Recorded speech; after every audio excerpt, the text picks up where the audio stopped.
ಕಾರ್ಯಕ್ರಮದಲ್ಲಿ ನನಗೆ ಸಾರಮಹೇಶ್ ಅವರು ಏನಿವತ್ತು ಅರಕಲಗೂಡು, ಸಕಲೇಶಪುರ ಮತ್ತು ಗುಂಡ್ಲುಪೇಟೆ ಕಾರ್ಯಕ್ರಮಕ್ಕೆ ಹೋಗ್ತಾ ಇದ್ದೆ. ಇದರ ಮಧ್ಯದಲ್ಲಿ ಇದು ಕೊನೆಯ ಒಂದು ವಾರ ದಿವಸ ನಮ್ಮ ಈಗಿನ ಹಾಲು ನಿರ್ದೇಶಕರುಗಳೇನಿದ್ದಾರೆ ಈ ಸಾಲಿಗ್ರಾಮದಲ್ಲಿ ಕೊನೆಯ ಒಂದು ಹಂತದಲ್ಲಿದ್ದಾರೆ. ಈಗ ಒಂದು ಅವಧಿ ಮುಗಿತಕ್ಕಂಥದ್ದು. ಅದಕ್ಕಿಂತ ಮುಂಚೆ ನೀವು ಬಂದು ಒಂದು ಉದ್ಘಾಟನಾ ಕಾರ್ಯಕ್ರಮದಲ್ಲಿ ಭಾಗವಹಿಸಬೇಕು ಅಂತ ಹೇಳಿ ಅವ್ರಿಗೇನೋ ನನಗೆ ಆಹ್ವಾನ ನೀಡಿದ್ರು. ಅದರ ಹಿನ್ನೆಲೆಯಲ್ಲಿ ಸಾರಮಹೇಶ್ ಅವರ ಒತ್ತಡದ ಮೇಲೆ ಬರಬೇಕಾಯ್ತು. ಅವ್ರ ಮೇಲೆ ಇಟ್ಟಿರ್ತಕ್ಕಂಥ ಒತ್ತಡ ಅನ್ನೋದಕ್ಕಿಂತ ಇಟ್ಟಿರ್ತಕ್ಕಂಥ ಪ್ರೀತಿ ಮೇಲೆ ರಾಜಕೀಯ ಮಾತಾಡೋದು ಬೇಡ ಅನಿಸ್ತದ ನನಗೆ. ಆದ್ರೆ ಒಂದು ನಮ್ಮ ಬಹಳ ಜನ ಹಿರಿಯರಿದ್ದೀರಿ,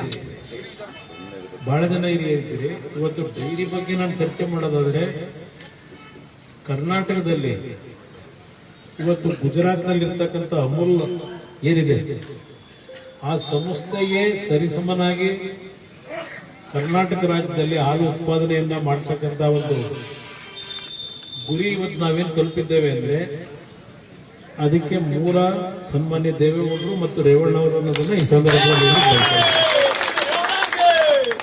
ಅವರು ಹಿಂದೆ 1990-92ರಲ್ಲಿ 30 ವರ್ಷಗಳ ಹಿಂದೆ ನಮ್ಮ ರಾಜ್ಯದ ಹಾಲು ಉತ್ಪಾದಕರ ಅಧ್ಯಕ್ಷರಾಗಿ ಏನು ಆಯ್ಕೆಯಾದರು.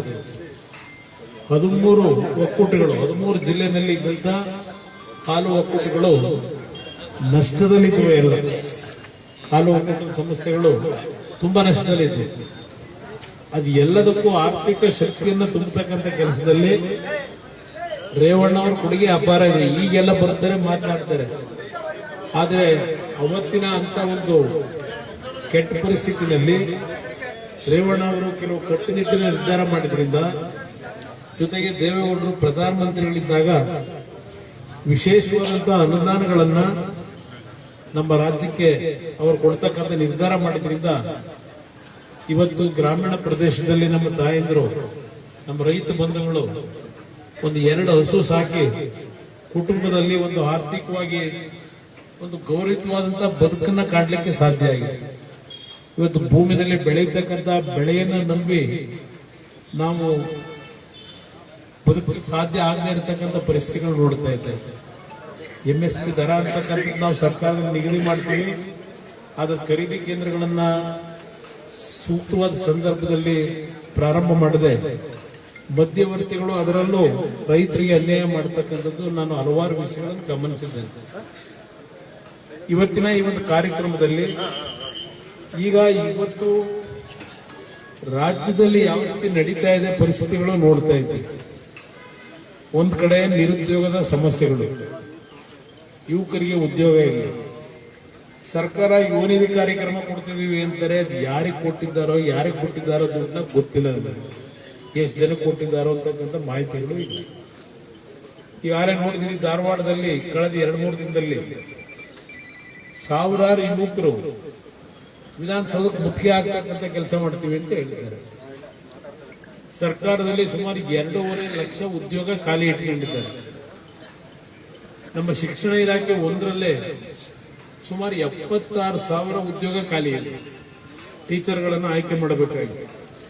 2006-07 ನಾನು ಆಕಸ್ಮಿಕವಾಗಿ ಮುಖ್ಯಮಂತ್ರಿ ಆದಾಗ ಸುಮಾರು 56,000 ಟೀಚರ್ಗಳನ್ನ, ಲೆಕ್ಚರ್ಗಳನ್ನ ನೇಮಕ ಮಾಡತಕ್ಕಂಥದ್ದು ನಾನು ಸ್ಮರಿಸ್ಕೊತೀನಿ. ಆ ಸಂದರ್ಭದಲ್ಲಿ ಏನು ಒಂದು ನಾವು ಹೊಸದಾಗಿ first grade college, junior college, ಹೈಸ್ಕೂಲ್ಗಳ ಪ್ರಾರಂಭ ಮಾಡೋದು 56,000 ಜನಕ್ಕೆ ಉದ್ಯೋಗ ಕೊಟ್ಟು ಹೆಣ್ಮಕ್ಳು 50% ತಗೊಂಡು, ಅದಾದ ನಂತರ ಅಂತ ದೊಡ್ಡ ಮಟ್ಟದಲ್ಲಿ ರಾಜ್ಯದಲ್ಲಿ 2006 ನಂತರ ನಾವು ಉದ್ಯೋಗವನ್ನು ಕೊಡ್ತಕ್ಕಂಥದ್ರಲ್ಲಿ ಹಿಂದೆ ಉಳಿದಿದ್ದೇವೆ. ನಮ್ಮ ಕಾಲದಲ್ಲಿ 2006-07 ಕೃಷಿ ಇಲಾಖೆಗೆ, ಅರಣ್ಯ ಇಲಾಖೆಯಲ್ಲಿ ಇಂಜಿನಿಯರ್ಗಳನ್ನ ನೇಮಕ ಮಾಡತಕ್ಕಂಥದ್ರಲ್ಲಿ ನಾವು ಹಲವಾರು ನಿರ್ಧಾರಗಳನ್ನು ಮಾಡಿದ್ವಿ.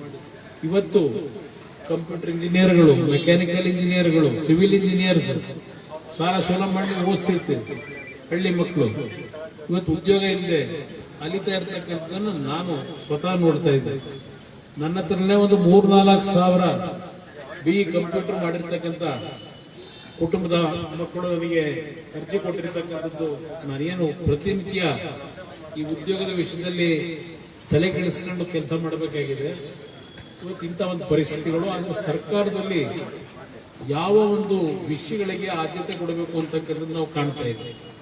ನಾನು ಟೀಕೆ ಮಾಡಬೇಕು ಅಂತ ಹೇಳಲ್ಲ, ಇವತ್ತು ನಿಮ್ಮಲ್ಲಿ ನಾನು ಮನವಿ ಮಾಡೋದು, ಜಾತಿಯ ವ್ಯಾಮೋಹವನ್ನು ಬಿಡಿ. ಮೊದಲು ನಿಮ್ಮ ಬದುಕು ಸರಿಯಾಗಬೇಕಾದ್ರೆ ಜಾತಿಯ ವ್ಯಾಮೋಹ ಬಿಟ್ಟು ಇವತ್ತು ನೀವು ಸರಿಯಾದ ರೀತಿ ನಿರ್ಣಯ ಮಾಡಿದ್ರೆ ಕರ್ನಾಟಕ ರಾಜ್ಯ ಸಂಪದ್ಭರಿತವಾದಂತಹ ರಾಜ್ಯ ಇದೆ.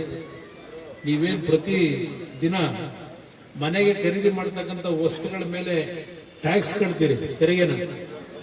ಇವತ್ತು ನಮ್ಮ ರಾಜ್ಯ ದೇಶದಲ್ಲೇ 2ನೇ ಸ್ಥಾನದಲ್ಲಿದ್ದೇವೆ ತೆರಿಗೆ ಕಟ್ಟದ್ರಲ್ಲಿ. ನಮ್ಮ ಜನ ಇವತ್ತು ಹಣದ ಕೊರತೆ ಇಲ್ಲ, ಆದರೆ ಅದನ್ನ ಯಾವ ರೀತಿ ಪ್ರಾಮಾಣಿಕವಾಗಿ ಪಾರದರ್ಶಕವಾಗಿ ಅದನ್ನ ಖರ್ಚು ಮಾಡಬೇಕು ಅಂತಕ್ಕಂಥದ್ದು ಸರ್ಕಾರದಲ್ಲಿ ನಾವು ನೋಡ್ತಾ ಇಲ್ಲ. ಪ್ರತಿನಿತ್ಯ ನೋಡ್ತೀರಿ, ಅದು ಯಾರೋ ಗುತ್ತಿಗೆದಾರರು ಈ ಕಳೆದ 2 ವರ್ಷದಿಂದ ನಮಗೆ ಗುತ್ತಿಗೆದಾರರು ಏನು ಕೆಲಸ ಮಾಡಿದ್ದೇವೆ 32,000 ಕೋಟಿ ದುಡ್ಡು ಕೊಟ್ಟಿಲ್ಲ ಅಂತ ದಿನ ಅವ್ರೇನು ಆಕ್ರೋಶ ವ್ಯಕ್ತಪಡಿಸ್ತಾರೆ. ನಾನು ಮುಖ್ಯಮಂತ್ರಿ ಇದ್ದಾಗ, ರೇವಣ್ಣ PWD ಮಿನಿಸ್ಟರ್ ಇದ್ದಾಗ ಪ್ರತಿ ತಿಂಗಳು 30ನೇ ತಾರೀಕು ಆ ಕೆಲಸ ಮಾಡತಕ್ಕಂಥ ಗುತ್ತಿಗೆದಾರ ದುಡ್ಡು ಅವ್ರ ಮನೆ ಬಾಗಿಲು ಹೋಗೋದು. ಹಿಂದೆ ಈಗ ಬರ್ತಾ ಇಲ್ಲ. ಈಗಿಂದಲ್ಲ, ನಾನು ಮುಖ್ಯಮಂತ್ರಿ ಆಗಿದ್ದಾಗ ಹೇಳ್ತಾ ಇದ್ದಾರೆ.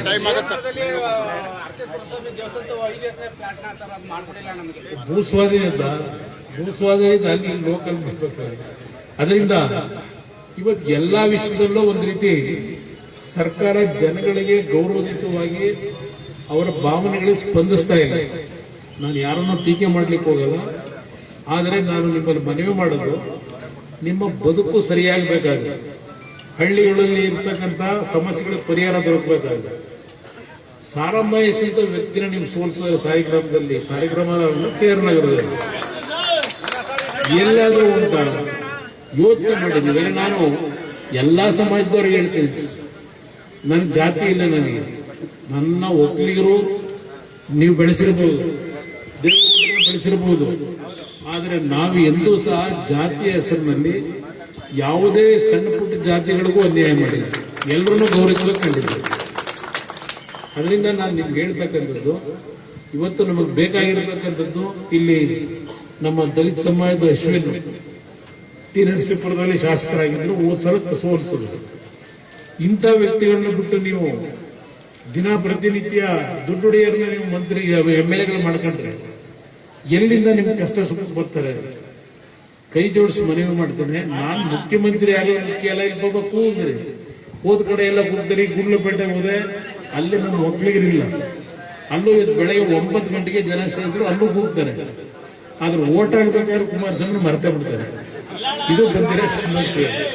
ಈಗ ಸಾಲ ಮನ್ನಾ ಯಾವ ರಾಜ್ಯದಲ್ಲಿ ಮಾಡಿದ್ರು? ಎಲ್ಲಿಗೆ ದುಡ್ಡು ಮಾಡಕ್ಕೆ ಮಾಡಿ ತೋರಿಸ್ತಿಲ್ವಾ? ನಾನೇ ನಿಮ್ಮಲ್ಲಿ ತೆರಿಗೆ ಹೆಚ್ಚಿನ ತೆರಿಗೆ ಹಾಕ್ಬಿಟ್ಟು ಸಾಲ ಮನ್ನಾ ಮಾಡಿದ್ದಲ್ಲ.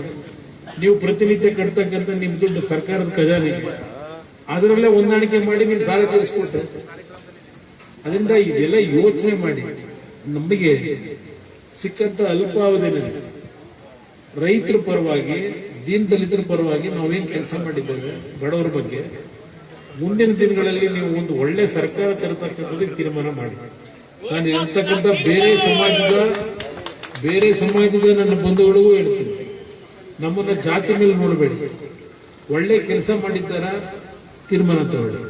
ಅದರಿಂದ ಇವತ್ತೇನು ಸಾಲಿಗ್ರಾಮದಲ್ಲಿ ಈ ಒಂದು ನಮ್ಮ ನಿರ್ದೇಶಕಗಳೆಲ್ಲ ಸೇರಿ ಇಂಥ ಒಳ್ಳೆ ಭವ್ಯವಾದ ಕಟ್ಟಡ ಕಟ್ಟಿ ರೈತರಿಗೆ ಅನುಕೂಲ ಆಗ್ತಕ್ಕಂಥದ್ದಕ್ಕೆ ಒಂದು ಒಳ್ಳೆ ಕೆಲಸ ಮಾಡಿದ್ದೀರಿ.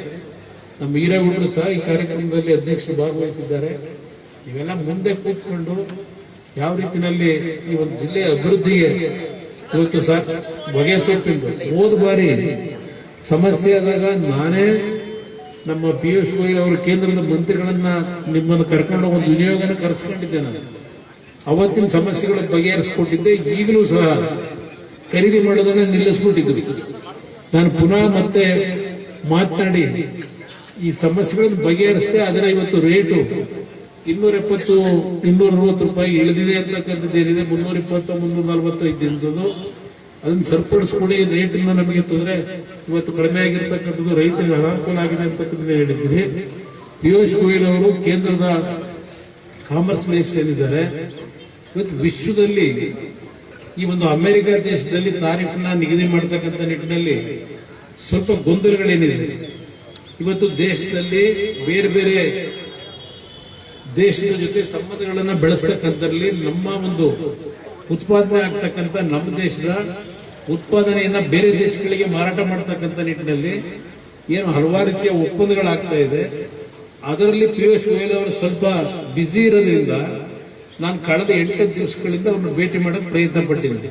ನನಗೆ ಗೊತ್ತಿದೆ ಇವತ್ತು ನಮ್ಮ ರೈತರು ಯಾವೊಂದು ನೋವಿನಲ್ಲಿದ್ದೀರಿ, ಬೆಲೆ ಇಳಿಕೆ ಆಗಿದೆ ಅಂತ ಹೇಳಿ ಸರಿಪಡಿಸ್ಕೊಡ್ಬೇಕು ಅಂತೇಳಿ ಪ್ರಯತ್ನ ಏನ್ ಪಡ್ತಾ ಇದ್ದೇನೆ. ಇನ್ನೊಂದು 1ನೇ ತಾರೀಕು ನಾನು ಡೆಲ್ಲಿಗೆ ಹೋಗ್ತಾ ಇದ್ದೀನಿ. ಆ ಸಂದರ್ಭದಲ್ಲಿ ಚರ್ಚೆ ಮಾಡಿ ಇವತ್ತು ರೈತರಿಗಾಗಿರ್ತಕ್ಕಂಥ ಈ ಬೆಲೆ ನಷ್ಟದ ಬಗ್ಗೆ ಚರ್ಚೆ ಮಾಡಿ ಸರಿಪಡಿಸ್ಕೊಡ್ಲಿಕ್ಕೆ ಪ್ರಾಮಾಣಿಕವಾಗಿ ನಿಮ್ ಜೊತೆ ಇದ್ದೇನೆ. ಯಾಕೆಂದ್ರೆ ಹೊಗೆ ಸೊಪ್ಪನ್ನ ಬೆಳೀತಕ್ಕಂಥ ನಮ್ಮ ರೈತರ ಪರವಾಗಿ ಯಾರಾದರೂ ಕಳೆದ 30-40 ವರ್ಷದಿಂದ ಧ್ವನಿ ಎತ್ತಿ ನಿಮ್ ಪರವಾಗಿ ನಿಂತಿದ್ದು ಸನ್ಮಾನ್ಯ ದೇವೇಗೌಡರು ಒಬ್ಬರೇ, ಇನ್ಯಾರು ನಿಲ್ಲಿಲ್ಲ. ಈಗಲೂ ದೇವೇಗೌಡರ ಕುಟುಂಬವೇ ನಮ್ಮ ರೈತರ ಪರವಾಗಿ ಧ್ವನಿ ಎತ್ತಕ್ಕಂಥದ್ದು ನಾವು ಮಾಡ್ಕೊಂಡು ಬಂದಿದ್ದೀವಿ ನಿರಂತರವಾಗಿ. ಅದರ ಬಗ್ಗೆ ಸಮಸ್ಯೆ ಬಗೆಹರಿಸಲು ಪ್ರಯತ್ನ ಪಡ್ತೇನೆ. ನಿಮ್ಮೆಲ್ಲರೂ ಒಳ್ಳೆಯದಾಗಲಿ. ನಮಸ್ಕಾರ.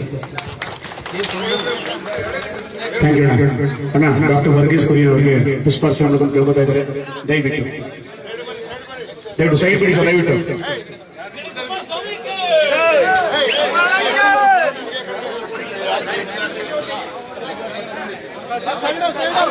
Sir side.